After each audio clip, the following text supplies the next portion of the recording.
Hello there. My name is Stephen Witt, And I'm Lauren. and welcome to Witty Banter. So, we've done a couple of these, and we still don't quite have a format set.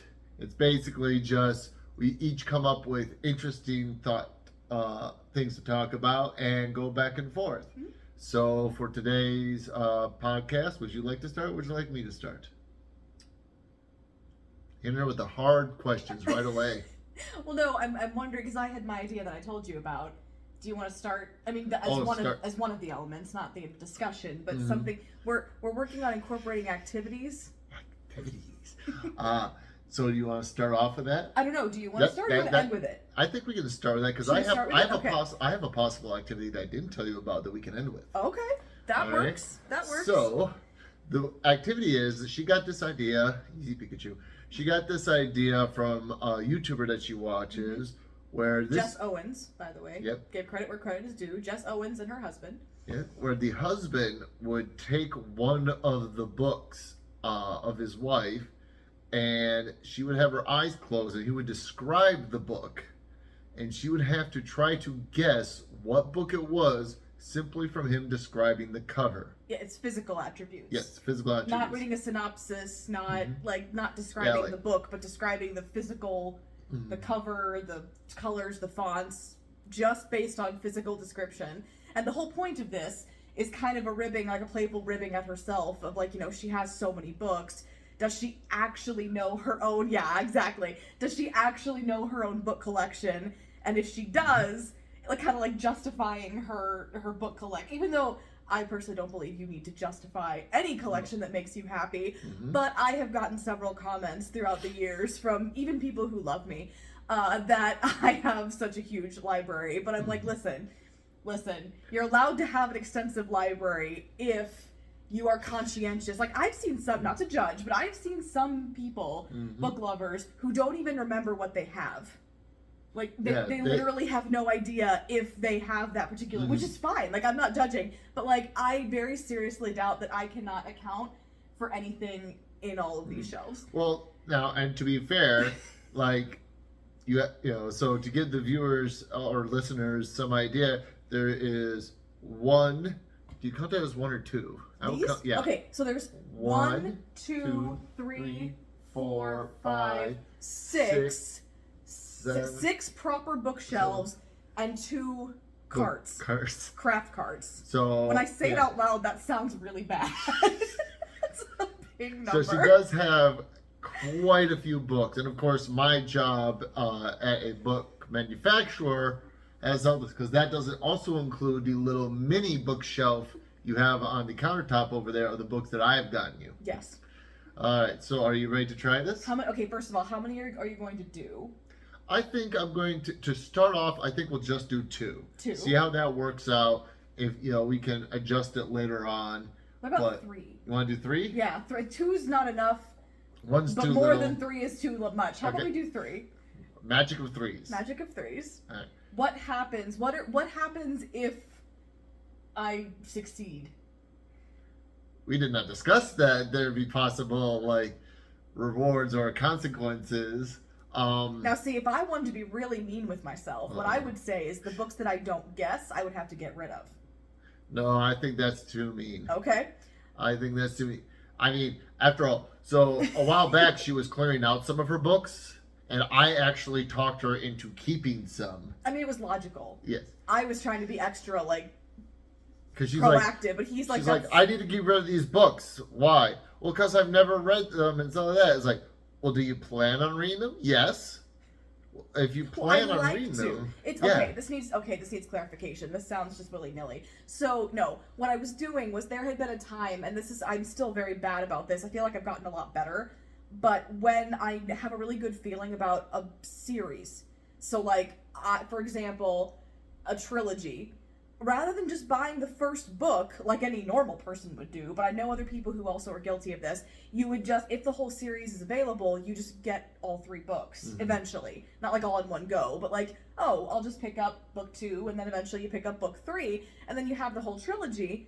But then what happens if you don't like the first book? It's a very bad habit. Like I say, I've seen it in other people who collect books. It's a thing that happens. So my argument was, should I just keep books 1 of all these different trilogies and duologies that I picked up and get rid of the sequels? And he was like, well, do you plan on reading them? I'm like, that's the plan, but I don't actually know if I'm going to like any of these series well enough to merit keeping the sequels and the second and third books. And my argument was, well, read the first book. Like, when you eventually read the first book, then if you don't like that book, then you can unhaul them. Then unhaul the other. Then you unhaul the first book because you didn't like that one, and then you can unhaul the other ones too. For example, a lot of times when you unhaul books, you give them to the free little libraries that we have around town here. For those of you who are unaware of what these are, they are little, kind of like birdhouses almost. Yeah, they are. They're big birdhouses. Yeah, basically it's just a little wooden box that you keep out with a little glass door so you can see what's inside. And people will put books in there that they no longer need or want, and it allows people to access those books. They can read themselves and bring them back, or bring back different books. And like I said, like the name says, it's a free little library. And so if you don't like the trilogy, you can just take the whole trilogy there. That way, if someone sees it and that's something they actually wanted to, not only do they have the first book, but they have the whole trilogy they can read. Mm-hmm. I feel like that's actually, quick tangent, someone actually did that at this little free library that's closest to us. They had a rubber band around, they had a whole series, or a whole trilogy, I guess it was, and they just rubber band it together so that nobody would accidentally, because like, here, just take the whole thing. It was the cutest thing. I don't know why. Anyway. All right, so now we're going to... Okay, that was, we could talk about this. That was a very long tangent. We could talk about this for like an entire sequence. So, but... close your eyes. Okay. All right, so you're getting 3. So I'm going to get 3 books. All right. Eyes closed? Yep. All right. He trusts me not to have a blindfold, which I think is true love. Well, and you can go from anywhere too. Like if you want to go in the bedroom, you could get the bookshelves in the bedroom as well. It doesn't make much sense to cheat at a game that let's just front like this. We didn't actually discuss what any consequences would be, so we can do that while I'm trying to get these books, because some of these books are harder to get than others, as I am now discovering. Yeah, that's a thing. The shelves are fine. It's the cards you have to worry about. All right. So what possible reward? I rather reward you guessing correctly than to punish you for guessing incorrectly. Okay. So what kind of reward would you like? Are you trying to listen to where I am in the room? No, but it is kind of funny. And I guess I do have a rough idea if I can tell where you're going. But that still doesn't narrow it down too much. So how about this? We have those tasty little Cadbury eggs. Okay. How about for each one you get correct, you get a Cadbury egg. And for each one you get incorrect, I get the Cadbury egg. I mean, that works.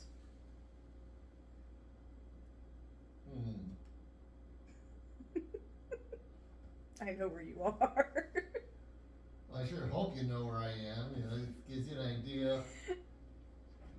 But I also could be messing with you. That's true.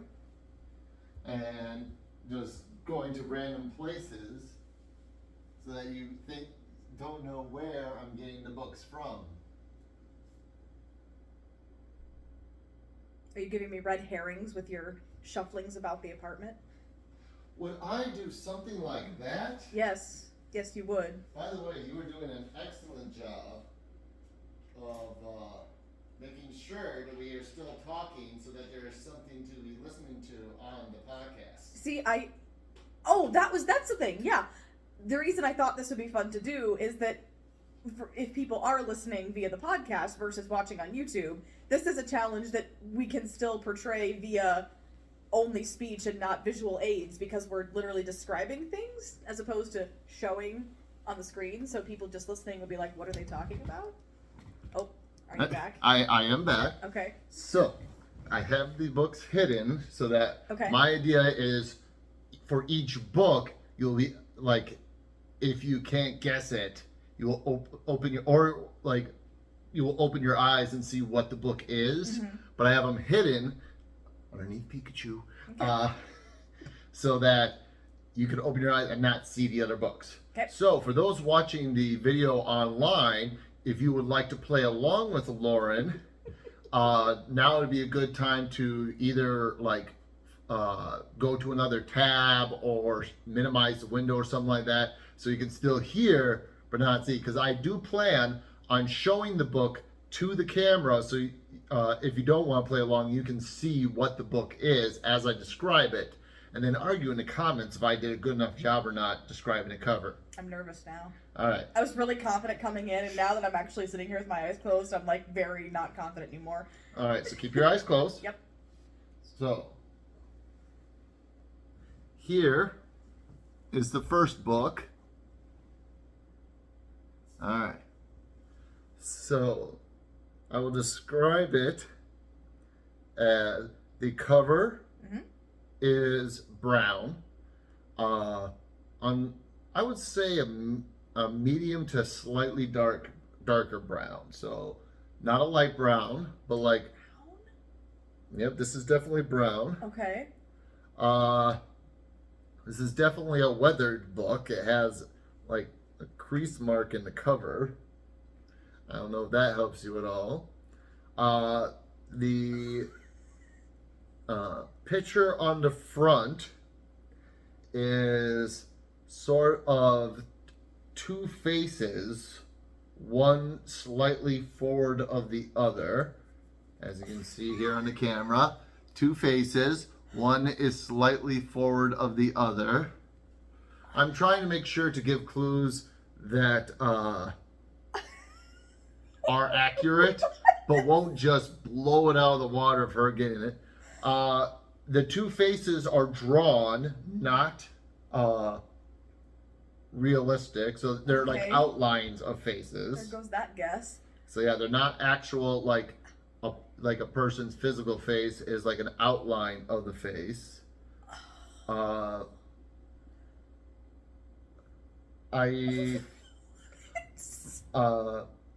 Let's see here. Boy, this is, now it's hard for me to try to describe this. I will tell you, I think it would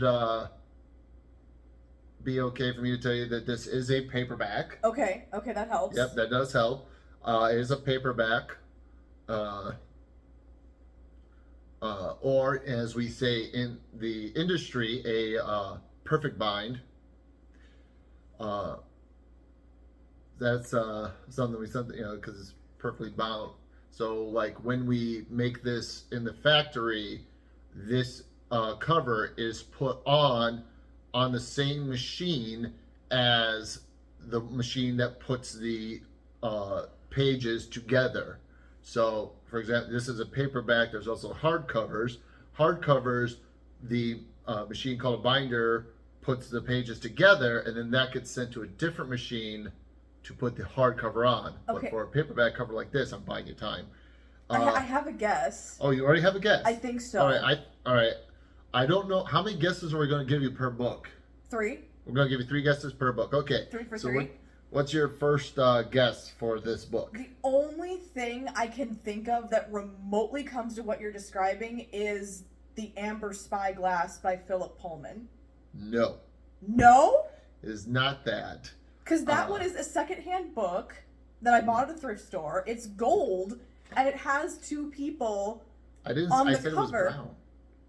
Well, gold could be. I mean, I'm just saying it could be. No, this is most definitely brown. This is brown, and like so. To give a couple more clues here. Okay. The 2 faces are kind of framed in a much darker brown, so kind of looks like a little bit like a picture frame, but not really, because are they profiles or are they like looking straight they're at profiles. It's it's the side of the face that you're seeing. What is happening? One is definitely behind the other. Okay, I don't think this will give too much of a hint. And they're not real people. They're just like a drawing of the profile. If you would say put a light on me and like outline my shadow, okay, that's kind of what it looks like, except it's not black. They're like one is a bit whitish, and the other one's a little tannish. Maybe it's a little hard to tell. One of the profiles has a goatee. I don't own this book. Or well, maybe that's not a goatee. Has facial hair on the chin. I don't know what you call that when it's just on the chin. Facial hair. I mean, it looks like this person, they might also have a mustache too. It's a little hard to tell from the outline, but most certainly has facial hair on the chin. I do not own this book. Yes, you do. I picked this from your. All right, I know I'm devious, but I am not so devious as to bring in a book that you do not own. What color is the font? The font. That's, you know me, I'm not very good with colors. That is, I would say, a very either extremely light brown or possibly tan color font for the title and the author's name. I have absolutely no idea. Because I'm thinking of two books, one of which it can't be because it's only one silhouette of a face and it's white. The other one is two faces, two profiles, but they're real people and it's like another gold color.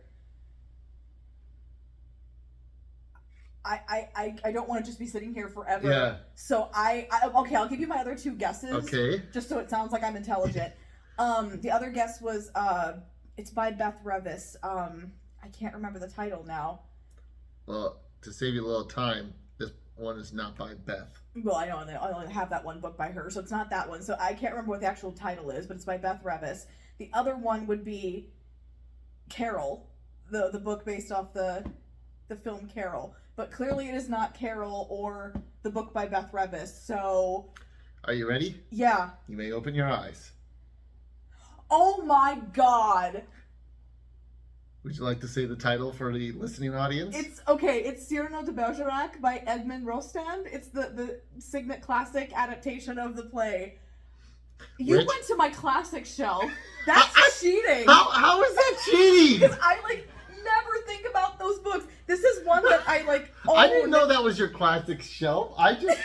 By the way, you're probably going to have to put these back because I walked around so much I don't remember where all of them went. It's okay. I know where they go. Oh my god. You hit the ground running with something I would never in a million years have thought you would grab. Okay, so looking at this book though. Yeah, no, you did a good job. Okay, none of my descriptions were incorrect. No. Okay. What's funny though, I wish I had time. I would grab my guesses and put them up next to that one so you could see why I thought that they were what they were. That is, wow. This is not making me the good guy.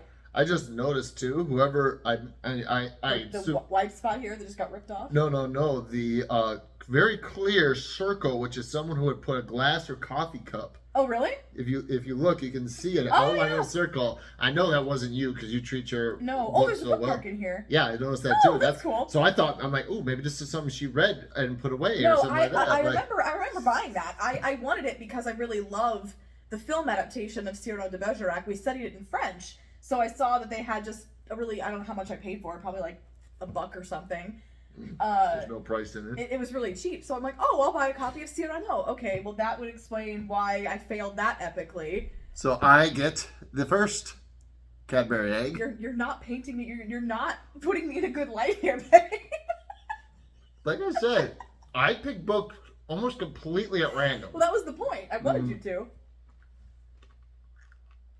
Okay. So strike one. Strike one. You ready for book numero dos? Yes. Eyes are closed? Yes.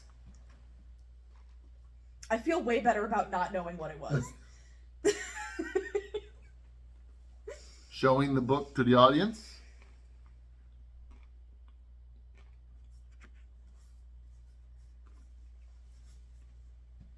So, once again, this is a paperback. Okay. This is a fairly thick paperback too. Okay.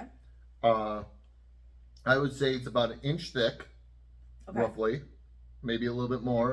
I'm not the best with measurements. I kind of use my thumb to figure out what 1 inch is, and so it's a little less than the distance from my knuckle to the tip of my thumb. So it's roughly 1 inch. The cover is shades of blue. The middle of the cover starts off light blue, and then as you get kind of almost a bluish green, I would say, and then as you get closer to the corners of the book, as you can see here, audience, who is going to critique me on my fun fact, I actually have a very minuscule slight color blindness, but it's blue or bluish green, and it gets darker as it gets to the edges. Okay, I have a guess. You have a guess already? I think so. All right, are you sure you want to use one of your guesses already? Kinda. Oh, we're swinging for the fences here. Okay, what is your guess? Is the library at Mount Char? No. Damn. Okay. All right. Now this book. I'm trying. Like, I'm fairly certain if I describe, it has physical objects on it, and I know if I say the actual physical objects, I have a feeling you will guess this like easy peasy. But the physical objects, like, it's kind of an optical illusion, appear to be stuck into the book. So, like, it's kind of an optical illusion that looks like someone stuck several of these objects into the book.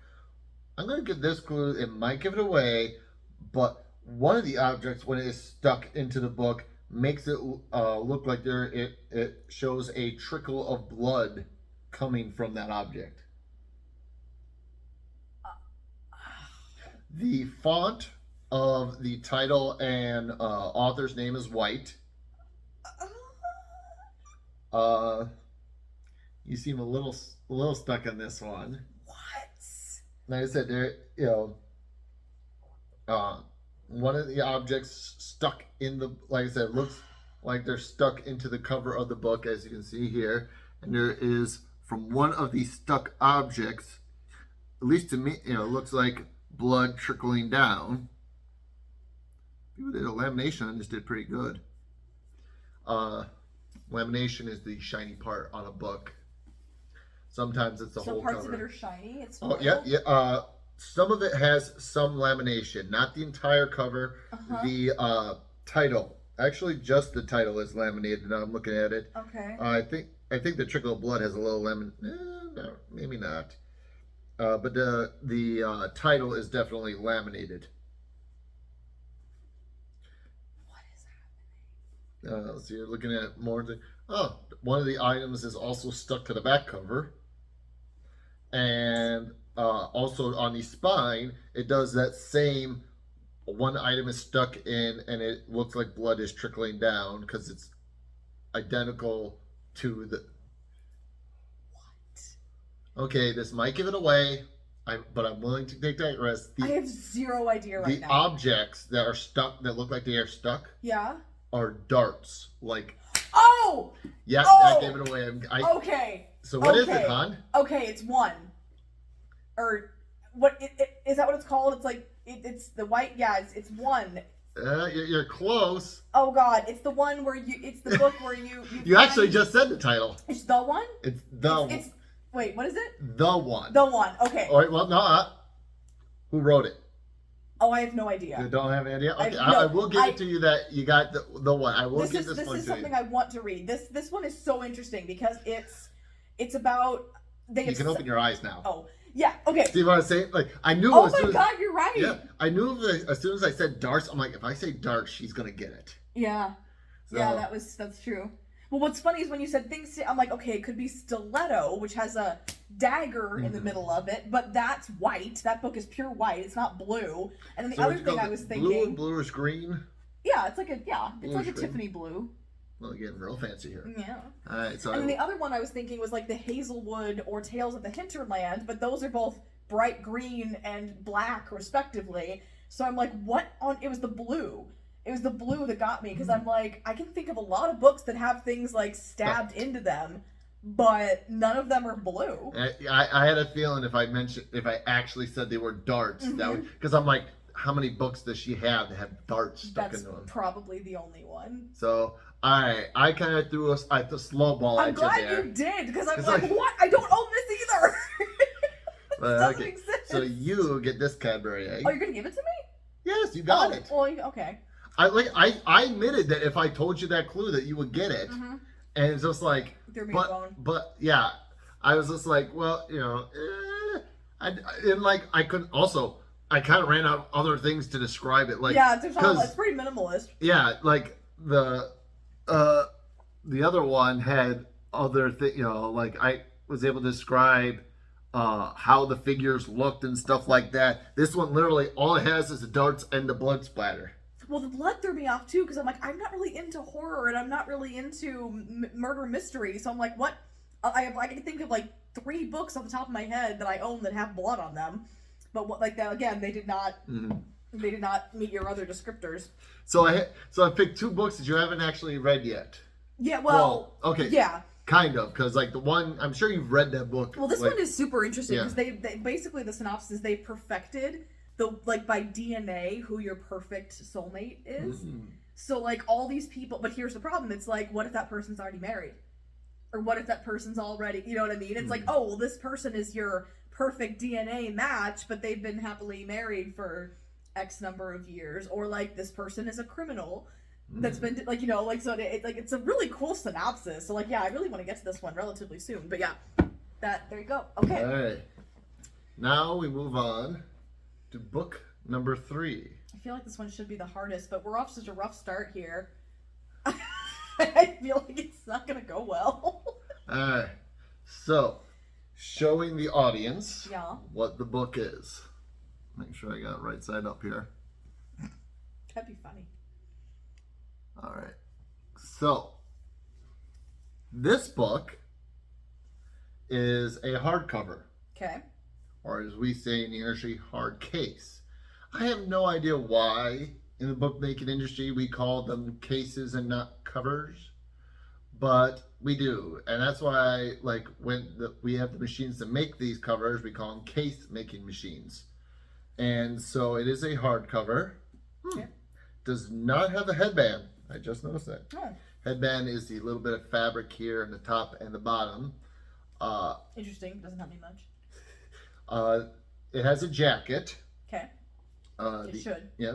Well, not all hardcovers have jackets. No, but most of mine do. Yeah. The jacket is yellow on the front and back, black on the spine. Has a woman upside down on the front cover. And it looks like she might be falling. Oh! Do not tell me you've already gotten this just from me saying that. Go ahead, keep going. No. Do you want to take a guess? Yolk by Mary H.K. Choi. Open your darn eyes. Yes. Yep. Okay. Read this one. Yeah. So this one you've read. That's like, but like I don't feel like I gave like extremely explicit. Is that the right word I'm looking for? Yeah. Clues there. Like all I did was tell you it was a hardcover. Mm-hmm. The headband thing, but you barely ever noticed that the headbands anyways, as you told me, so that didn't give it. That had a jacket, yellow and black, and a woman upside down falling. Yeah. That was all I gave you. Yep. Because I bet you I could find other books here that have women like that look like they're falling. No? No. Very iconic. Mary H.K. Choi actually has like really beautiful covers. Like her whole design, like actually, like it's beautiful. That's really nice too. Yeah. So I just sometimes when it comes to jackets, sometimes the jacket looks identical to the cover itself, or there's nothing on it. That's very common in children's books. They're almost always identical, but sometimes the covers are different. And this one, it probably won't be picked up on the camera at all, but it's black, but there's an outline of the woman falling down in a slightly less shade of black. Like I said, I bet it's not coming up on camera at all, but it looks beautiful. And then the other cool thing too is if you hold up the pages, not the spine, but the opposite. Oh, I didn't notice that either. Yeah, so like there's the two main characters. The main character's on the front, her sister's on the back. And if you look at what is it called? The spine and the head? This would be the face. The face. If you look at the face, there's actually... So you have the hands grasping of the two other women. It's like the most beautiful. Like Oh. I read this book and it wasn't my favorite of hers, but like I literally can't bring myself to unhaul this just because it is a piece of design mastery. Like it is probably the most beautiful book I own, in my opinion. Yeah, I didn't even notice, like, because I hadn't looked that closely yet in my descriptions. I just now noticed that the woman falling on the front and the person falling on looks like a woman, but yeah, okay. It's her sister. Are different people. I saw it. Yeah. I didn't quite look close enough because I was expecting to have to give more clues. But you said yellow, and I was like, yellow, okay. And then you said black. I'm like, what? Black spine, what? And then, yeah, the woman falling. I'm like, oh, yep. Yay! So there you go. You got I did. I earned that one. You got.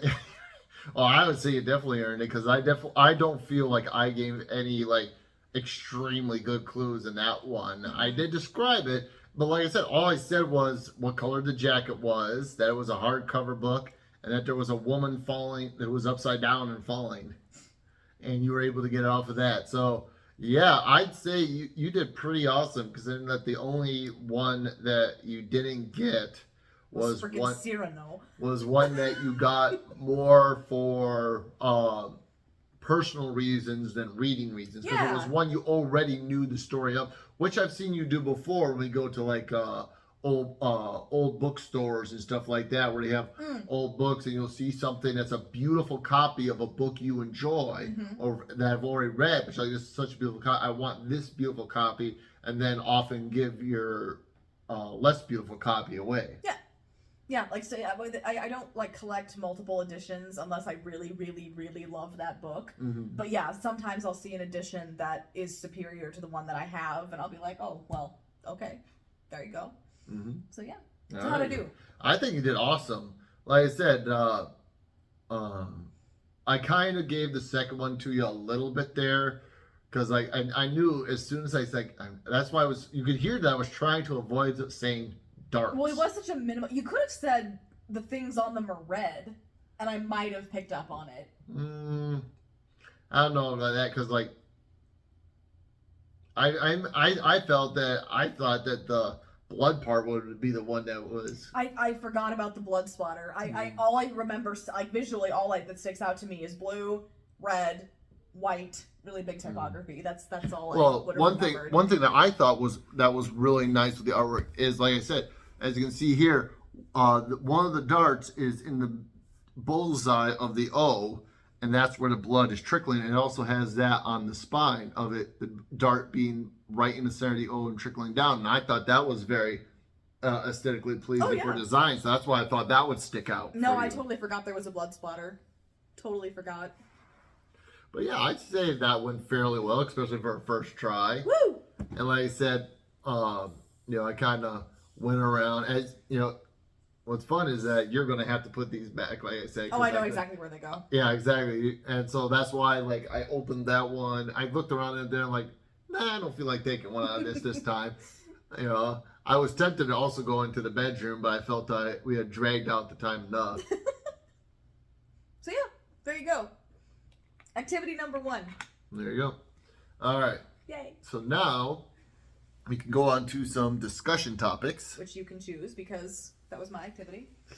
I'm being so generous. So, I feel this is a good segue. So we were just dealing with books.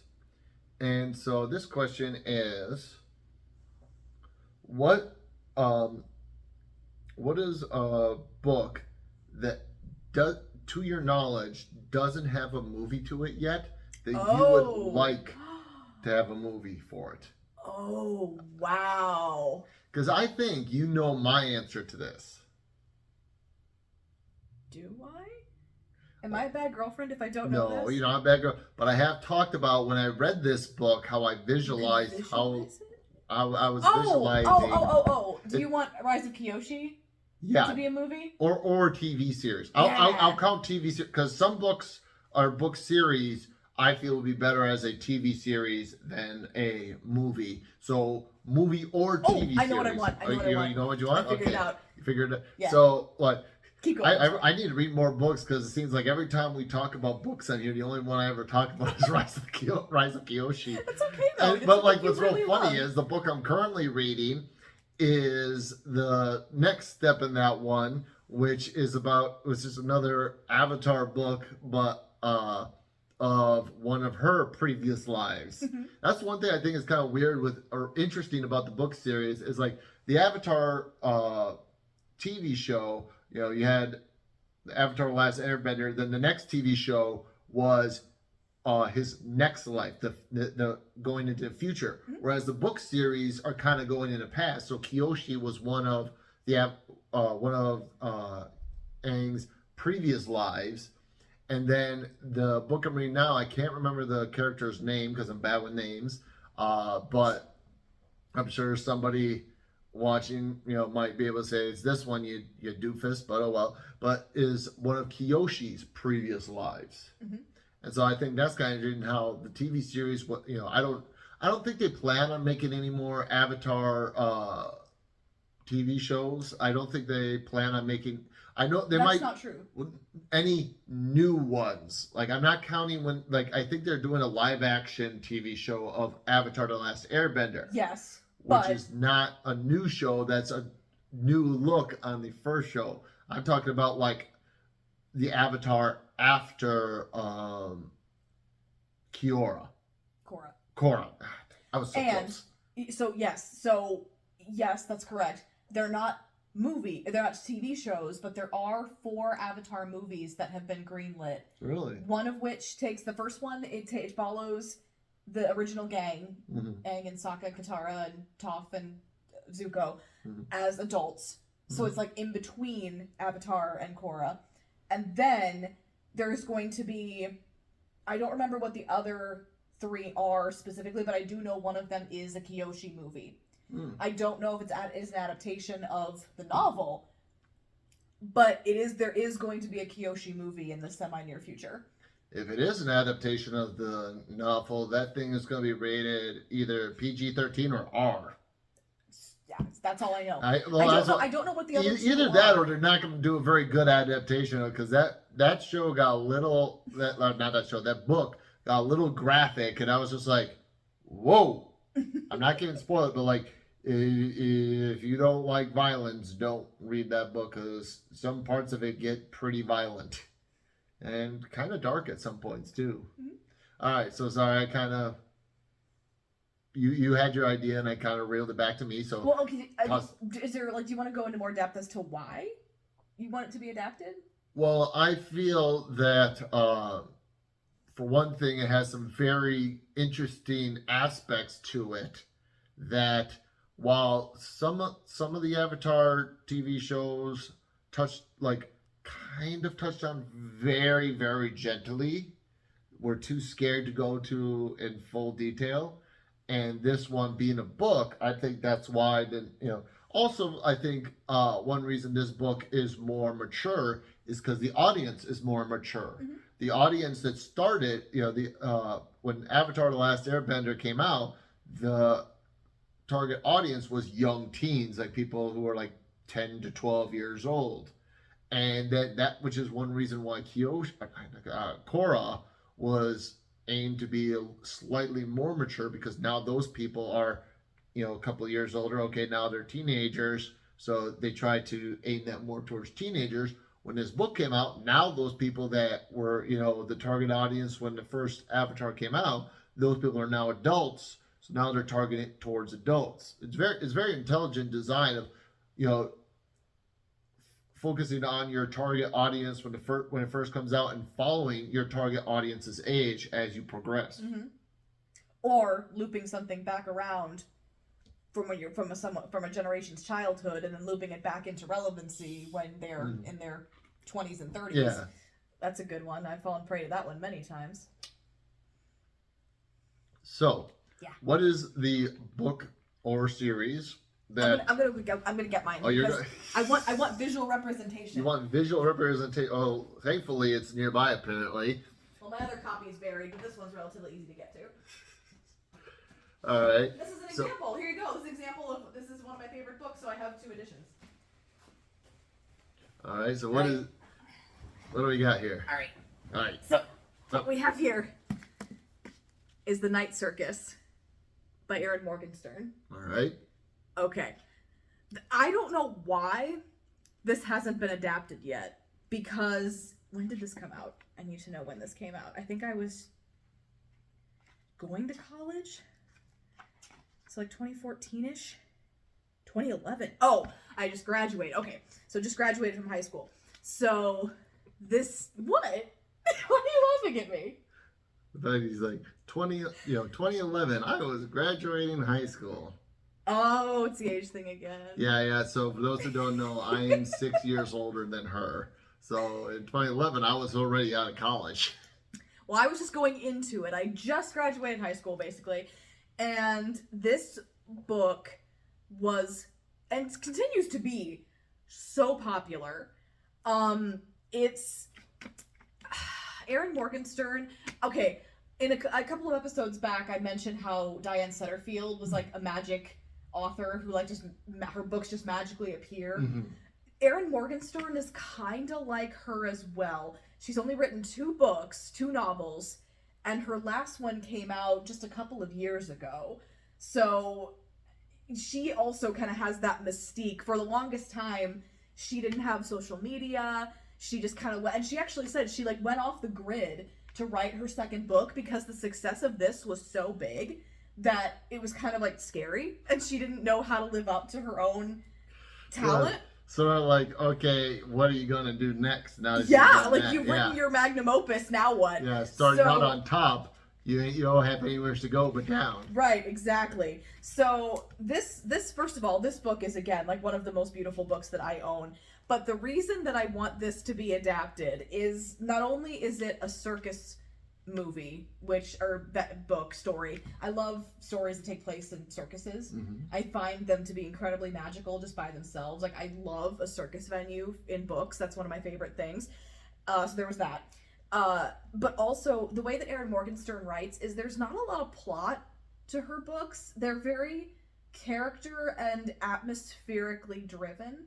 So this is kind of like a long, rambling letter of just beautiful things, and really cool characters. Like, not a lot happens. So basically, it's about the circus that just appears out of nowhere. It'll just appear in a town, and then it'll just disappear a few days later without a trace. And people have gotten so enamored with it that they follow it around the country. Like, they become like a fan club, essentially. They're like this, anyway, I'm gonna go on a tangent, but like basically there are 2 magicians within the circus that are constantly battling each other, and each wizard's duel? A wizard's duel, yes! But it's done like not so much in magic as in just beauty. So presentation. Like, yeah. So like it's not really direct battling each other, but they just try to outdo each other with how fantastical they can make this circus. It's kind of like those reality shows where like chefs or clothes designers or stuff like that go against each other to make theirs look the best. Yeah, basically. But so the reason that this needs to be adapted, because not only is it's beautiful, and I think it would just be, especially now with the technology and the cinematography that we have in the industry now, there's no excuse as to why this cannot be as visually beautiful as it is just by reading it. But it's also got a very specific aesthetic. And the reason I wanted to show it is because everything within the circus is black and white. That's it. And then the people who follow, the ones who travel around following the circus, trying to pinpoint its mysteries, they wear exclusively black and white to match, but they wear a piece of red to mark them as members of this club. So the color palette is exclusively black and white and red, which is pretty cliche when you think about it. But would be very attractive cinematography. Could be so beautiful. Like, mind-blowing. And like, there has been a lot of speculation amongst people of who would do the best job of bringing this to life. And I still think that if it could be, more like a collaboration. I feel like if this person could work with somebody else to make it not quite as stylistic as his usual works, I think it could be perfect. Do you know who I'm going to say? I think so. Who do you think I'm going to say? Tim Burton? Yes. Because if any Tim Burton fans out there, if you've ever seen Big Fish, you know that Tim Burton can do a hell of a... Well, and Dumbo, too. He did Dumbo as well. Oh, really? I forgot about that. Yeah, the live-action Dumbo. So, I mean, there's arguments as to whether or not that movie's good. We all know my opinion on the live-action remakes. There's debate as to whether or not Dumbo is good. However, you can't deny that Dumbo is beautiful. Well, I haven't actually watched it because I heard that it focuses mainly on the two children. Yeah. Who, it's like, but that's not about them. It's about it's not a good adaptation. But again, circus venue done right. So not only has he done Big Fish, which has an incredibly magic circus venue, also did Dumbo, and it was incredible. So I think if he could lean more towards the Big Fish vibes, which is not quite as stylistically Tim Burton as his other films, I feel like, and Dumbo, I feel like that he could do, okay, I want Neil Gaiman to write the screenplay, and I want Tim Burton to do the film. There it is. There you go. Done. There we go. All right. Because I trust Neil. You know I trust Neil. I love Neil. Neil has written many a screenplay. If anybody could adapt something as magical for the screen, it would be Neil. And then, yeah, Tim Burton needs to be the aesthetics. All right. I don't know why this hasn't been made. I'm glad, because I feel like it shouldn't... Its time isn't here yet. Clearly it hasn't been made for a reason, but it needs to be made. Okay? Okay? It's got crazy eyes now. Okay? I knew you would get passionate about this topic. That's why I wanted to choose it. Look how pretty. Oh, they can't see. Look how pretty that is. It's just gorgeous. And this is just the hardcover. This isn't even the writing. The writing is way more beautiful than the graphic design, and that's saying something. Anyway. All right. That's my pick. And like I said, for me, it's kind of weird because they have made an Avatar movie. Oh, we don't talk about that. We don't talk about that because, but like it was kind of weird because I'm like, well, they did make an Avatar movie, but they didn't make one about the book I want them to make it about. And if they did make it, I'd want it to be hand-drawn animation. I would not want it to be live action. Because I just feel like hand-drawn animation, you have more control over what you're seeing, but like would just be more beautiful with how this works. And also, like, that was one thing I always enjoyed about the cartoon series was that like the bending itself looked so nice in hand-drawn animation. And what I saw, like, I never actually watched the Avatar live-action movie, but what I saw of the previews, it's like, look at the fancy CGI. I'm like, yeah, it's not really pretty. It's just there. It just didn't grab me like the beauty of the Avatar series. Fun fact: when they were as you might be able to tell by watching the show, the bending styles take from martial arts, and they actually chose different martial arts styles for each one. They didn't just say, okay, make it look like martial arts. It's like, no, this one, don't quote me on this, not an expert. I believe that like air bending was supposed to be more like Tai Chi because it's more about fluid motion.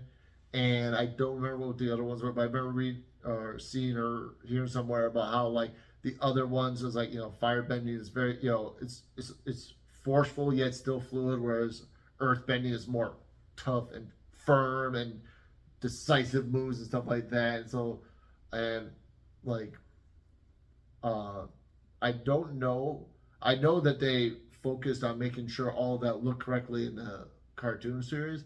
I don't know if they did the same thing in the live action movie, and I haven't, like I said, I haven't watched it, so maybe they did. But it's just like I heard too many bad things about it, and I'm just like, I don't want to taint the positive look I have on that show for me.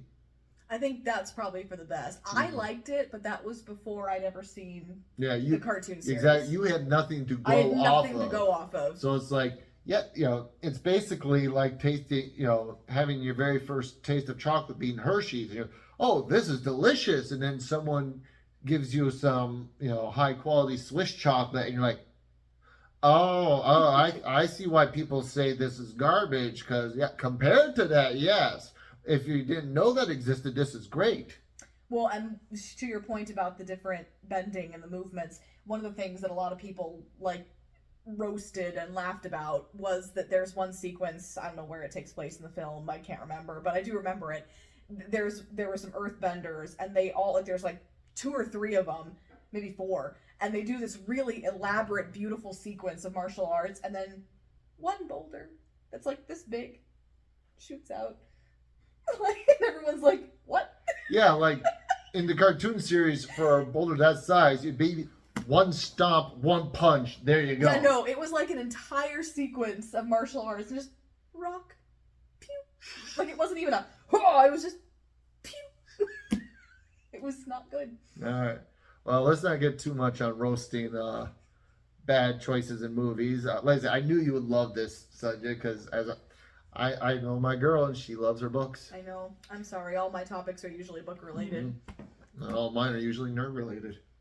So now it is your turn. You said you had some topic or two you wanted to talk about. Well, we're at 6:25 already. Yeah, but we didn't quite. So, looks like we're consulting the time. Yeah. No, I'm just giving them a better view of my face. But we've got about 52 minutes of recording, and we kind of futzed around for a little while. So I think we got time for your topic, and then so as long as we went a lot longer on that book adventure than I had planned. Next time I should get the. It was fun, but next time I should get the books in advance. So for those of you listening to the podcast, she is looking through her notes to try to decide which topic to choose. Okay, I think we can make this work. Okay. And this is nerdy. And we are beholden to no one. If this goes an hour and a half, who cares? That's true. I just like consistency. Oh yeah, as do I. But I make the rules, and I say we can go longer. Damn straight. Okay. So this is one that I came up with a while ago. Mm-hmm. How did your favorite franchise / fandom shape you during different times of your life? So what I mean by that is say, I'm just making this up, I know you didn't like this, but say that you were super obsessed with SpongeBob, right? SpongeBob was your ultimate favorite show of all time when you discovered it, right? Mm-hmm. And you still like SpongeBob to this day. And you liked SpongeBob when you were a teenager. Say you liked it as a kid, as a teenager, as an adult. Did your aging affect when you're consuming it at a different age? Mm-hmm. Did it mean something different to you? Did you get something different out of it so as a kid you're just this is cool. As a teenager you're oh my god, I totally relate to Squidward being annoyed at everything. And as a grown-up you're wow, this is stupid, but the humor in this is super sophisticated. I respect that storytelling. Does that make sense? Mm-hmm. So it's one franchise, one fandom, but you revisit it because clearly it made an impact on your life. But how did your perception of it change? Very interesting topic. Yeah. I think a very good example for me for something that I've definitely enjoyed throughout my life, and while I don't watch it that much anymore, I still enjoy it, and so watch it, would be the Ghostbuster franchise. Okay. So when I was very young, the Ghostbusters came out in the 80s, which I was born in 85, so growing up, it was still very popular when I was a very young child. And I can't actually remember when it came out, but I was obsessed with the Ghostbusters when I was a little kid. I had Ghostbuster toys. I had both movies recorded off of the TV on VHS. For our younger viewers, VHS was a big plastic container that held film inside of it, and you would record stuff that happened on the TV, and then you could rewatch it later. This is before streaming. This is before the internet. I'm old. Uh, but yeah, so I had like lots of toys. Fun fact for our viewers: Ghostbusters is one of the reasons why I believed in Santa Claus for as long as I did, even though I was the type of kid who questioned everything.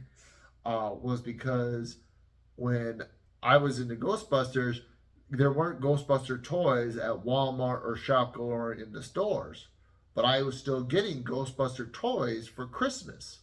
And I was like, well, it must be Santa Claus because I'm not seeing any toys in the stores. So what other explanation could it be? Not really realizing about what Goodwill was. Because what my mother would do is she would occasionally go into Goodwill, and if she saw any Ghostbuster toys at all in Goodwill, she would buy them instantly, hide them, and then bring them out for Christmas. And so, yeah. I love how even with like the magic in your life, you still were able to like apply logic to it. Well, I do remember, I'm fairly certain how at one... can this not be real? It keeps happening. These don't exist in stores anymore. I do remember at one point in my life looking up Santa Claus in the encyclopedia, where it does mention, the St. Nicholas, the original person who did live, his death. And so I'm like, well, this book says he's dead. Of course you did. But yeah, and so to answer your question, like I said, yeah, when I was a kid, oh my gosh, it was so like, funny. Oh, look at these guys, they got these cool laser packs, and they're fighting ghosts, and it's so cool. And then there's the cartoon series, The Real Ghostbusters.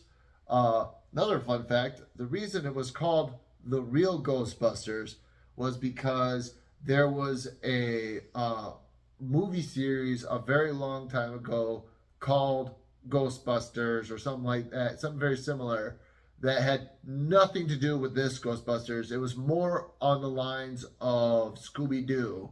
I believe it had to deal with, though, instead of a talking dog, it was an ape. And it was kind of like that. And when the Ghostbusters movie first came out, it was not aimed towards children. I believe it was PG-13. Yeah.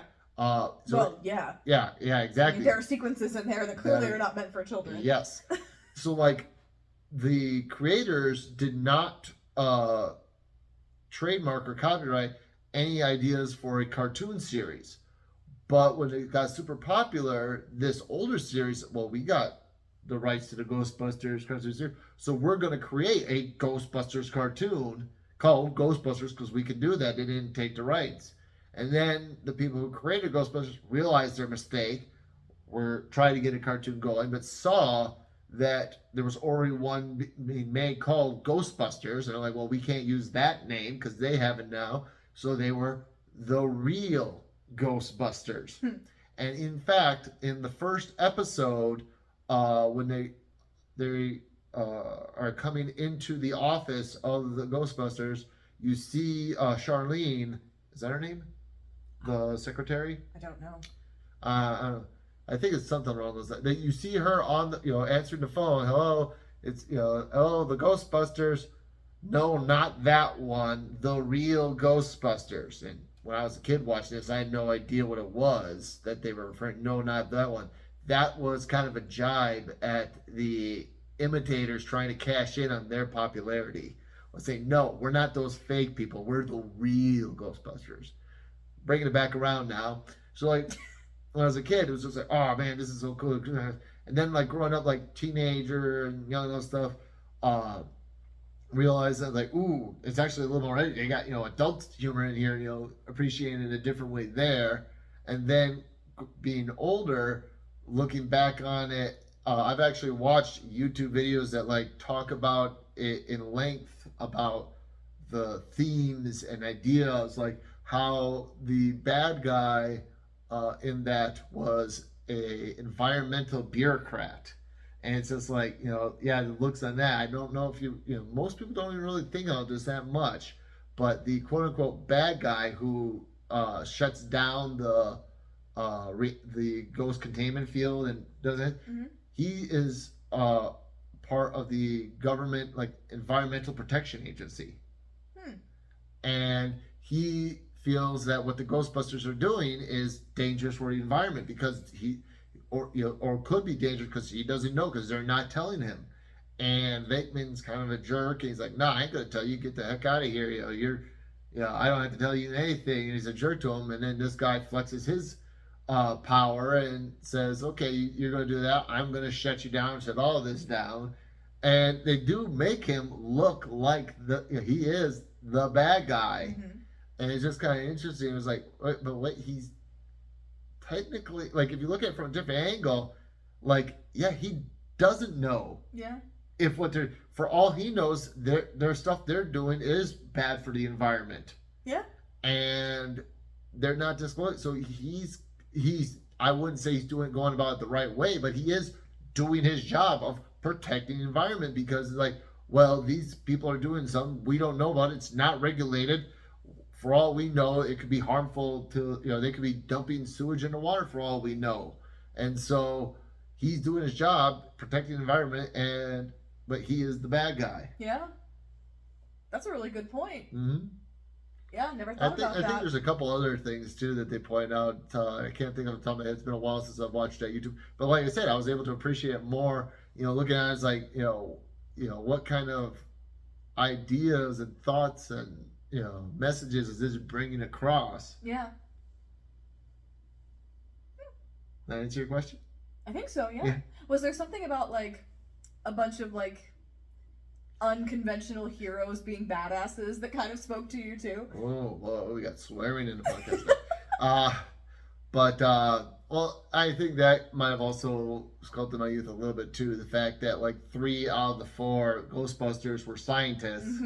So it's just like, they're nerdy, but in a science way, which was very popular in, like, the 80s. Was movies about nerds and science.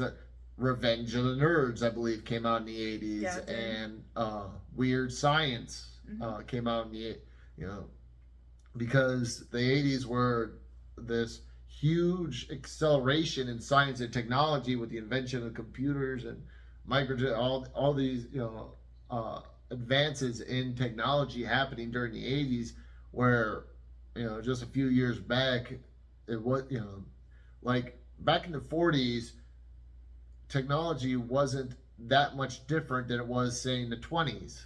But in the 80s, the technology was way different than it was in the 70s.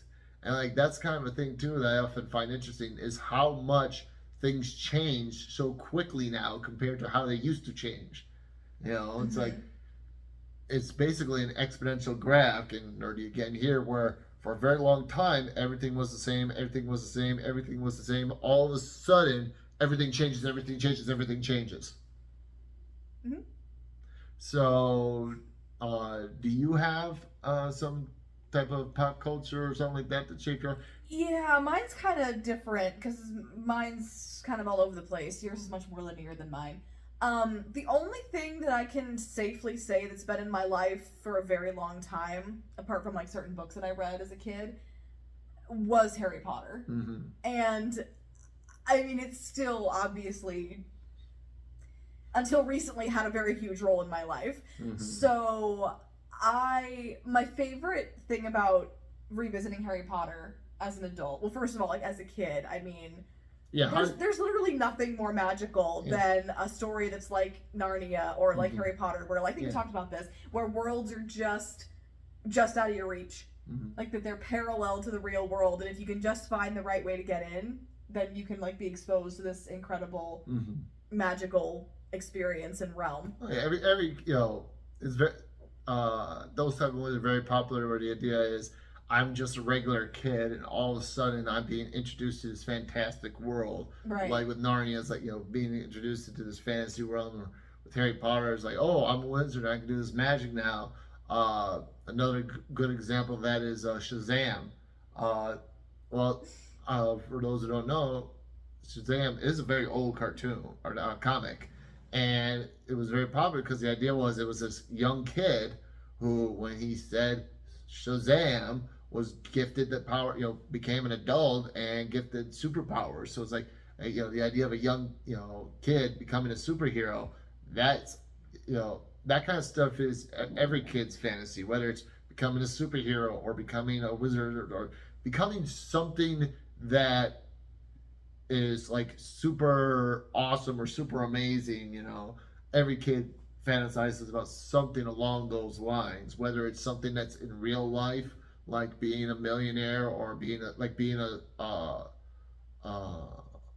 supermodel or actress or singer, something like that, or something that isn't in the real world, like wizards or superheroes and stuff like that. Like, all kids have some type of fantasy like that growing up. Mm-hmm. And for me, it was particularly poignant because I was exactly the right age as the characters in the books when I read them. Now, granted, I like, they were out. The first book that was new when I discovered the books was Goblet of Fire. So I didn't actually start reading them until I was like 10 years old. So that was another thing that I had going for me, was that I was reading the books more or less as I was the same ages as the main characters. And again, like, we see that with the film series. Like, I mean, Emma Watson, I think, it is the same age as me, Hermione Granger. And the boys are like a year or two older. And like, the fact that, like, they're technically my contemporary peers. Like, I have no association with them whatsoever, but like, the fact that Emma Watson, Rupert Grint, and Daniel Radcliffe are my age is just mind-blowing to me. Because, like, I mean, their careers, what they've been through, like, it was so unorthodox to have, at that time, to have children start in a role and then continue to play that role for the rest of their young adult lives. Yeah. Like, they were, what, like 18, 17 years old when film wrapped up, maybe a little older, but like, they're supposed to be 17, so maybe they were like 19, 20. Either way, that's like most of your adolescence is spent on a film set. And it was just such a cool thing. No one had ever done that before.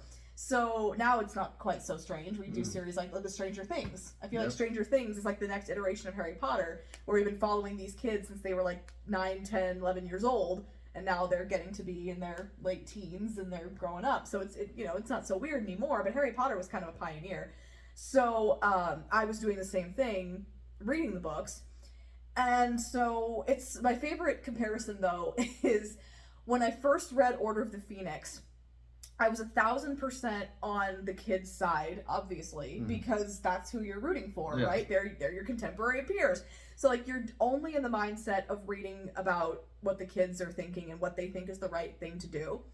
And in book 5, Sirius Black is on the side of wanting not to be locked up in the Grimmauld place, but to go out and fight actively against Voldemort. Dumbledore explicitly tells him, don't do anything reckless, stay in the house, I know it sucks, I know it's torture to be here, but I'm telling ya, you better not go out there because you're going to do something stupid because you're serious, and things aren't going to go well.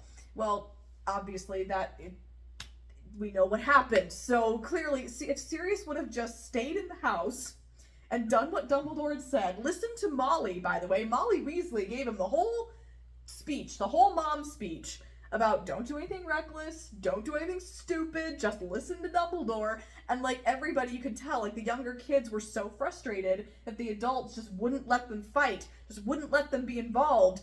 And like, they just wanted so badly to do this, and Sirius wanted to too, and like, you're on Team Harry and Team Sirius the whole time. And then you go back as an adult and you read it again and you're like, this man clearly was stunted by his torture in Azkaban because he is acting like a 15-year-old boy. He has no rationale, no common sense, no design, complete recklessness and abandon, no self-preservation. All he wants to do, like, he is not listening to anybody. There's no logic. There's no, like, yeah, you're right, that would probably be the responsible thing to do. No, none of it. And guess what? Nothing goes well. Nothing goes well. So, like, reading Harry Potter especially the books that take place later in the series. I feel like the younger ones don't really change all that much. I'm sure there are subtle things where you're like, ooh, I didn't pick up that as a kid. Oh my. But for the most part, from Goblet of Fire on, that's when you really start to understand, oh wow, like these books clearly have a division between the kids' perspectives and the adults' perspectives. And you shift without even realizing that you're shifting your perspective as you get older and you have more life experience as to who you're rooting for as you're rereading the books as an adult versus as a kid. Yeah. And yeah, that's pretty much, and like I kind of, the other little small note that I have here about this is that I have different parts of my life that I identify with different characters of my favorite stuff. So like in high school, I identified with Pierre Gringoire, the dumb poet from Hunchback that I mentioned a couple of episodes back. College, and like when I first graduated college, I really strongly latched on to Percy Weasley, who's my favorite character in Harry Potter, because that I felt was a character that I related to the absolute most in my life and like represented where I was in my life. And then now as an adult, having watched Good Omens and fallen desperately in love with Aziraphale as a personality, that I feel is kind of where I am in my adult life. So if you look at those three characters and then compare them high school, college, adult life, you can kind of see how I have progressed as a person based on what characters meant the most to me at that time in my life. So like, yeah, even though my perspective on Harry Potter has unfortunately had to change, there's no denying that like it was a fundamental building block of who I am as a person and came through for me. Like Percy Weasley, like quite frankly, like helped get me through graduating from college and like going out into the world for the first time, moving up to Wisconsin, being completely on my own for a few years, like trying to build my place in the community and my job. And like I probably would not have done as well as I did had I not been able to go back to the movies and the books and just related to and latched on to Percy Weasley as strongly as I did. Yeah, I don't think there's anything media-wise that had that big of an impact on my life. Like Ghostbusters didn't fundamentally change you as a person. Maybe it did. Like I said, focus a lot on the geekiness of the science of it and stuff like that. Like, you had Egon, the quirky science guy who was very socially awkward, and you had Ray, who was also very nerdy and like just kind of a nice guy who often gets taken advantage of. Who does that remind you of? But like, I don't know if I would say it sculpted who I was in life. I don't know if any one particular thing can really take much credit for that. And that's not to discount the other influences of my life. Like, I'm not saying that Harry Potter made me the person I am. I'm just saying without Harry Potter, I would be a very different person than I am. I guarantee it. I don't know how. I can't tell you exactly how, but I can tell you that I would not be the same version of myself if I didn't have Harry Potter in my life. I mean, who knows? Like, I don't remember my childhood that as sharply as you might, but I could see it being that, like, perhaps the Ghostbusters was why I was so interested in science as a kid. I could see that because Because how old were you? I have no. Like, were you like little? Asking me hard questions here.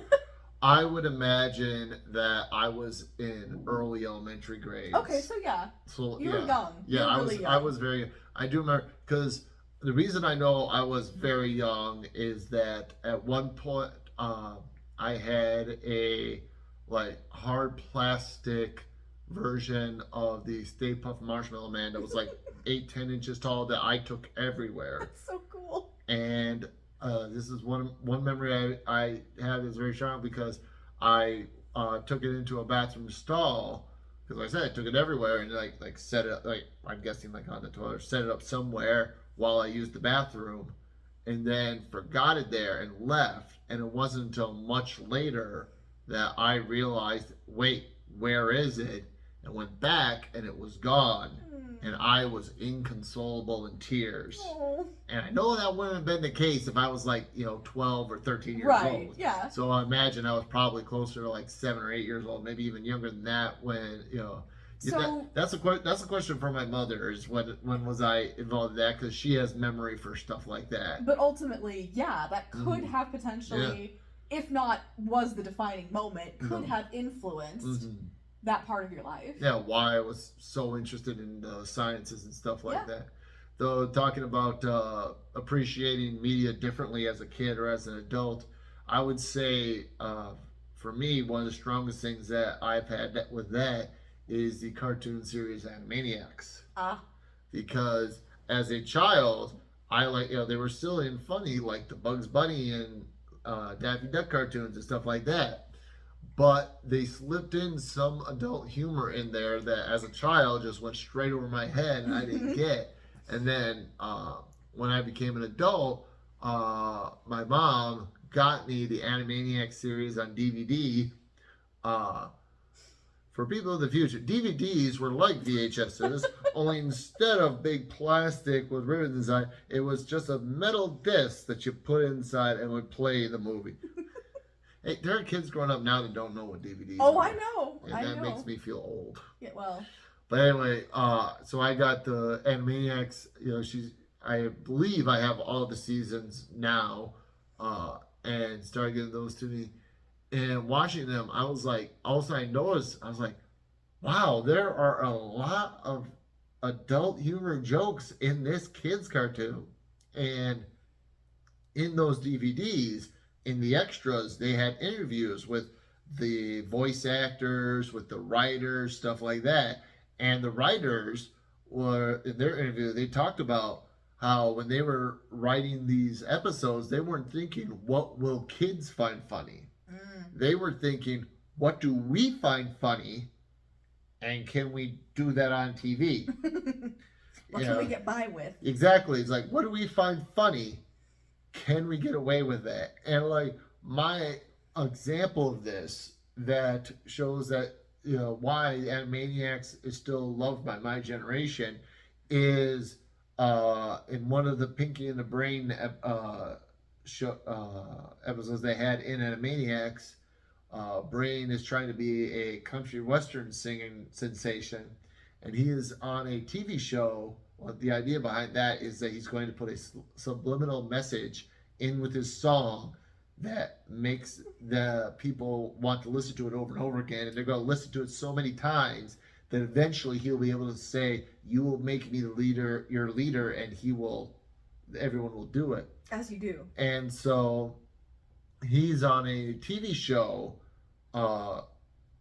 with Dolly Parton,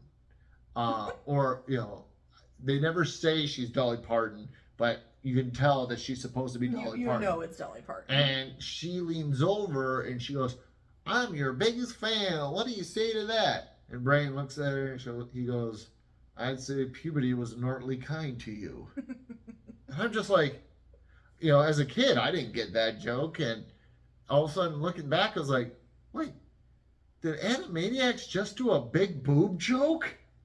Yes. And they did. And there's several other jokes in there that's just like, how did they get away with it? It was the 90s. In the 90s, you could get just the way... Is that going to be your explanation for everything? It was the 90s. Well, in the same way that in the 50s and 60s, they got away with cartoons that were racially insensitive. In the 90s, you could get away with putting adult humor in there because there wasn't that much oversight on it. For one example, the internet really wasn't a thing. You didn't have people going on Facebook and complaining because this cartoon is corrupting my child, because obviously it's the cartoon's fault and not mine, even though I'm the one that's allowing my kid to watch the cartoon. That's something I often have a big issue with, is when people blame children's behavior on media or cartoons, comic books, video games, movies. And it's like, you are the adult. You are the one who's supposed to set the guidelines to what they can play with. When I was growing up, my mom, I had to get approval from my mother for any game I wanted to buy, any movie I wanted to watch. And the games I played and the movies I watched were in the living room where she could see. Yeah. I didn't get to do that kind of stuff by myself until my mid-teens, probably, when it's like, okay, play the game down in the basement, but it was in the basement on the way, and it was like, it wasn't like a shove them away in the basement kind of thing. That was how you got into the garage, was through the basement. So like, they would often pass by me and see what I was doing, so it wasn't like I could sneak away to the basement and get away with stuff. But yeah, so I would say something that I don't know if it really shaped who I was, but my appreciation for it definitely changed from childhood to adult would be Animaniacs. Mm-hmm. Yeah, that makes a lot of sense. All right, well, we definitely have gotten to the hour mark here, but as I said before, when you said you wanted to do your thing, yes, there was something I wish to also do. Let's see if I can find it in my notes here. I am not quite as organized with my note taking as you are. Yeah, that's when here I got just a plain old notepad, and you got your fancy, Well, to be fair, they're my actual daily journals. Yeah. So, like. But something that I have often noticed, especially with is how newer generations don't seem to know old phrases as well as I did growing up as a kid. So like a lot of old phrases, and I'm not talking about like, oh, it's a new generation, they got their own phrases. I'm talking about phrases that like had lasted for decades or centuries. Yeah. So it's like a lot of people in my generation knew them because even though they were created long before us, but they seem to be dying off now. And like I'll say some old saying, and some 20-something will look at me and go, "What are you talking about?" My example of this is back when I was student teaching in college.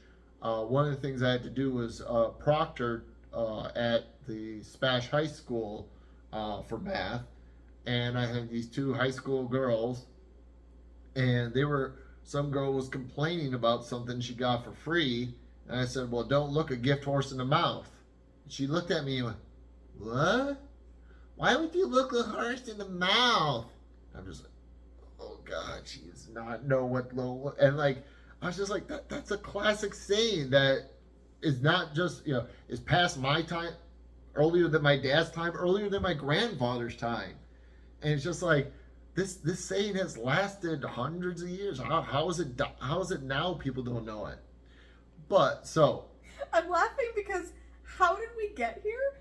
Okay, so we got here is like I at work I respect your conversation, but I'm like, wait, how? I am so good at tangents. How did we get here? So the way we got here is a lot of times for the topics I talk about here on the podcast, I'll think of them at work. Yeah. Whether it's just something that pops through my head or it's a conversation I have with one of my coworkers. And I'm like, ooh, this would be a very good conversation to have with Lauren. Okay. I believe it was last episode I was talking when we were doing the would you get into the perfect life pod thing. Yeah. I was talking about that with one of my coworkers because it was something I'd heard on a podcast. I was like, I was talking about it with them and I was like, oh, okay, this would be a good topic. I kind of use my coworkers sometimes as guinea pigs because I'm like, if I can have a good conversation with them about this topic, I'm fairly certain I can have a good conversation with you. And I was talking about old sayings about how like some of these 20-somethings don't seem to know any of these old sayings.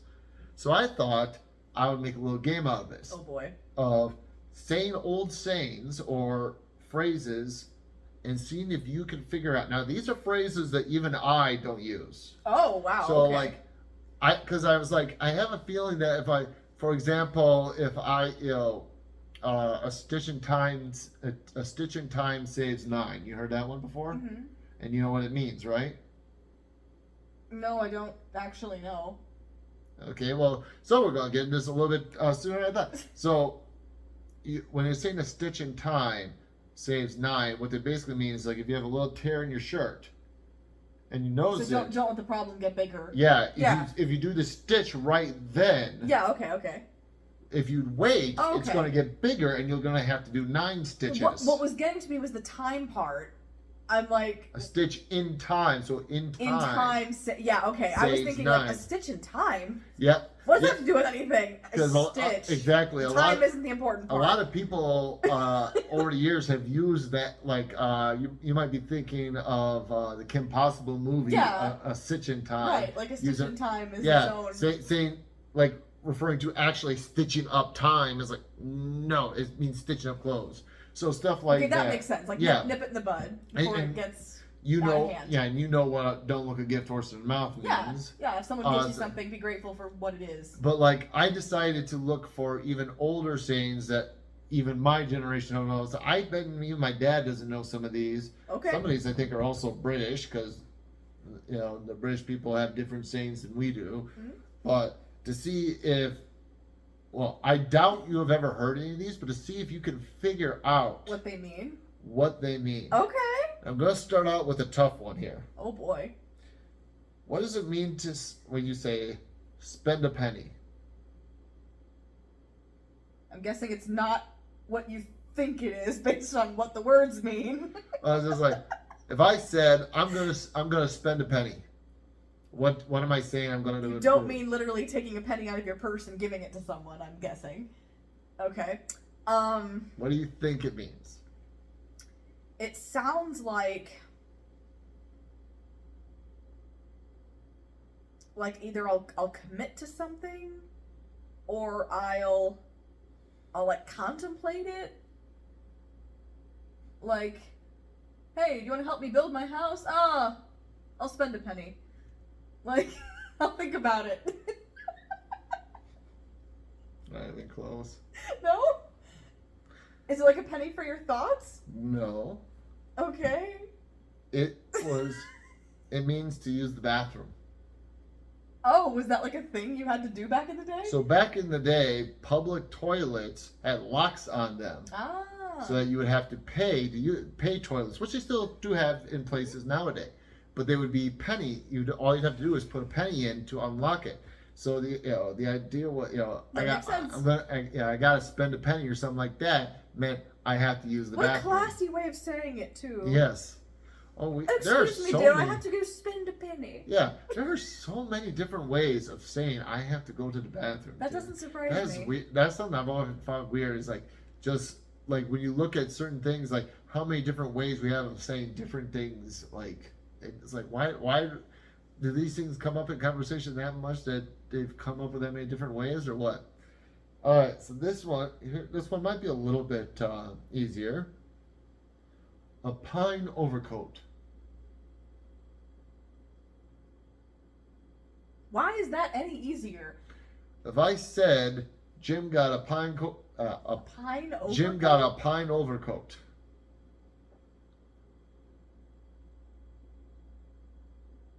Again, I don't want too much dead air. That's okay.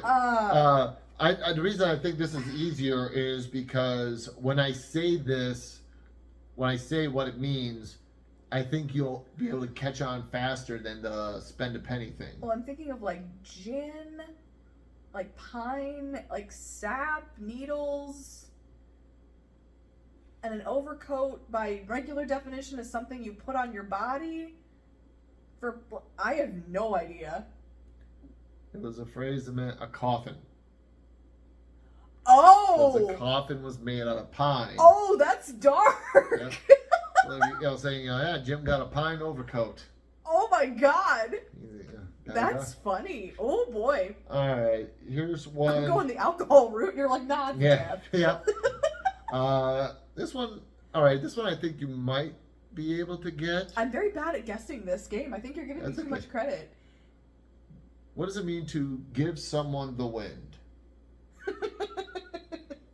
I'm guessing it's not what I think it means. Well, I don't know, honey. What do you think it means? I'm not a mind reader. I don't know what you're thinking. Does it mean like giving someone a talking to? No. Like scold them or give them a piece of your mind? No? No. So if I say that. Like, is it wishing them bon voyage? Like safe travels? Definitely not. No? And so like, yeah, here, Jenny's giving the win to Billy. It doesn't sound any better. I have no idea. It means to abandon someone's affection. Oh. So nowadays that's called ghosting. Kind of. Oh, interesting. But yeah, to give Giving someone the wind. wind. I guess like you're physically leaving. Well, just the like idea that, wafting your absence at them. or I think it's just like, giving someone the wind mean that like there's nothing for nothing Yeah. but the wind for them to listen to Yeah. something like that. Like, all right, I think I'll do one more here before we call it quits here because Glad we're not playing for prizes this one. yeah. Oh, I like I said, once again, I knew none of these when I was researching them, so I don't want it to look like I'm being like, oh, ha ha ha, she doesn't know what giving the wind means. Oh. No, I had no clue what this stuff meant either. I basically Googled old sayings that aren't used anymore. In fact, one thing that also helped me out, I forgot about this video I watched, but there was a mental floss video about a bunch of old sayings, so that's where I got some of these too, was from that. This is one that I'm guessing you're not gonna get. What does it mean to cop a mouse?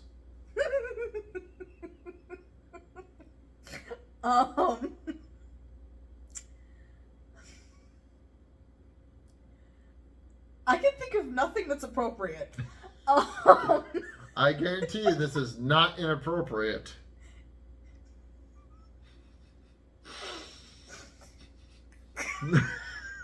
For those listening on the podcast, Lauren is turning a lovely shade of red. Well, the only time I've ever heard the word cop before, Yeah. and I don't know, mouse. I mean, use your imagination.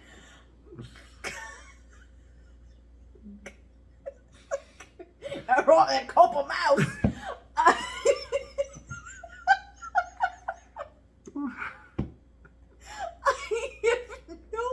Why would you need to cop a mouse? What does the mouse stand for? What is the metaphor of the mouse and copping it? Are you ready for this? Uh-huh. It means to get a black eye. What? To cop means to like get or receive. To get or receive them. And a black eye, a mouse is about the same size and shade. It's like mice are often gray or black as a black eye. So to cop a mouse was to get a black eye. Would never have guessed that in a million years. That one I actually did a little bit of research on because like it's a cop a mouse, get a black eye, and I'm like, yeah, and I was what? like, huh? And so that was one that I actually looked into a little bit, and that's where I found it. People thought a black eye looked like a mouse. A little bit like if a mouse curled up on your face, it would look like a black eye. A lot of these old sayings take a lot of liberties. But that is not. I would never have guessed that. Yeah, that one I knew. I was like, the other ones I feel like had some kind of logic to them. Even if my logic was wrong, I feel like you could still like logically kind of figure something out. Yeah, if I once I told you the answer, you were able to work your way back. I get it. I don't get that one. I mean, even if it's lovely imagery, mouse sitting on your face, I don't follow. I'd love to know when that one was in use. I don't know. Like, where did these come from? Like, how far back in history? I imagine some of these, like I said, these are ones that not only are they old sayings, but they're old sayings that are no longer in use. Right. So but it's like, is this like they're 1800s? ones that didn't 1600s? last then. I would imagine that cop and a mouse was. Would you like? We have to use these now. Like, now that we know that they exist, we have to bring them back in our normal vernacular and speech, because this is great. This is hidden knowledge. I want to know when you're going to use when you feel it's appropriate to use a pine overcoat. Exactly. When are you? Because I didn't say use them all the time. Well, it's just like when are you going to talk to somebody and say, "Yeah, I hear Jenny has to buy a pine overcoat for her husband." It's like. Poor Jenny. She's had a lot to do today. In your examples. And I use Jenny a lot. Didn't Jenny give Jim the wind or something? I don't know. We're gonna watch this and be like, that's not what he said. Yep. Anyway, well, that was fun. Yeah. Do you have more? Yeah, I have a few more, and I could always like. Do you want to save them, or do you want to? Oh, I kind of yeah. like this game. Yeah, I realize you like this game, but it's kind of like the book game, like Oh, where okay, fine. you know, save a few for next time, because that that was what 1, 2, 3, 4 of them, and Yeah. I got a few more here, and I can always look up more because over the hundreds of years, there's been lots of different sayings being said. Words, they happen. Yeah. All right, so I think that's a good way to end this. We got some, and that might be how we start and end these, is doing a little book game at the start and then doing a little old saying game at the end. Who knows? When I figure that out. I will tell you this, next time I'm going to get the books in advance so that we don't have to spend so much time filling the... It was kind of fun, though. It was kind of fun, but I'm just like, this is taking a lot longer than I expected. You were a lot faster than I thought. Well, that's because I went be. for books that were easy to get. Because Yeah. like some of your books, like in those little shelving units in the middle and You bottom have to row. take like multiple out Yeah. before you can get to them. Exactly. It's like there's a couple I'm just like, nope, not taking this one because I'm trying to, I could get it out, but the amount of time it would take me to get it out would be a lot. Because the amount of time I'm spending on the podcast trying to fill the air with talking. Now we know. Yep, now we know. So next time I'll have that planned ahead and use Pikachu again as my hider. That worked really well. I couldn't see them at all. Exactly, because you don't have any books that this Pikachu will not be able to hide. I don't think so. That's Yeah. a challenge. Anyway. All right. So, thank you once again for listening and or watching. If you are listening to this on Spotify, you can catch my my videos on YouTube. I also stream games on wow, I'm blanking on what it's called, Twitch. The reason I'm blanking is because I was getting mixed up with TikTok, which also starts with a T, which I also do videos on that. All 3 formats, it is Invasive Wit. If you're watching this on YouTube and want to listen to it on Spotify for whatever reason, you just look up the name of it, which is Witty Banter. With I was about to say 2 T's, but Witty is spelled with 2 T's regardless. Witty always has 2 T's. Yeah, I know. Oh, I'm used to saying wit with 2 T's because wit as a word only has 1 T. Yes. I think I've embarrassed myself enough for one evening, so thank you, goodbye, and good luck. Oh my god, you just said start record. Apparently it's voice activated. Yeah. I did not We know could have been that. doing that this entire time. Apparently. Now I have a theory. I'm going to wait until the end to see if it works. Yeah, it should. If that works. I think you know what I'm doing. Yeah. But yeah, like I did not know it would do that. All right, so now here comes the experiment. Yeah. Stop recording. Recording, stop. That didn't work. Hey Google, stop recording. Nope. Nope. Apparently start recording But nothing starts else. at recording pause. Yeah. No, just start recording, we'll start it, but nothing, as far as I know, will stop it. That's really weird. Huh. Well, now we know. Now we know. And thanks to that beginning part, and probably, doing a little dance there? Yep. Thanks to that, beginning Blooper part. material. Well, I was figuring I could use the beginning part as blooper, but now I have more blooper material.